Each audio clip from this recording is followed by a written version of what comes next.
Buonasera e ben ritrovati con il TG Flash di New Sicilia. Di seguito i titoli più importanti del pomeriggio. Bocciata dalla Corte dei Conti la gestione dei rifiuti in Sicilia, caratterizzata da gravi carenze programmatorie, organizzative, gestionali, informative e attuative. Al quadro delineato dai giudici ha replicato la Regione, sottolineando l'intenzione di utilizzare gli spunti e i suggerimenti dati per proseguire con maggiore efficacia.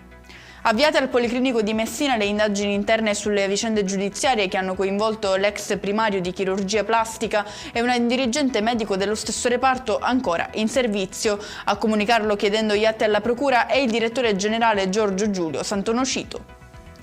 Ci spostiamo a Catania per una maxi operazione antidroga che ha portato 35 misure, tra cui 31 arresti. Nel mirino degli investigatori 7 piazze di spaccio nel quartiere di San Giovanni Galermo.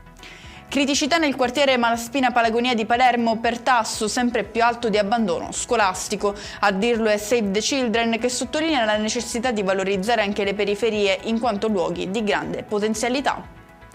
Chiudiamo con il meteo. Ritorna il bel tempo in gran parte della regione, ma l'instabilità fa ancora da padrona sull'intero versante settentrionale, dove infatti la Protezione Civile ha diramato anche per domani allerta gialla. E con questo è tutto, prossimo appuntamento domani alle 13:30. Grazie per averci seguito, buon proseguimento di serata.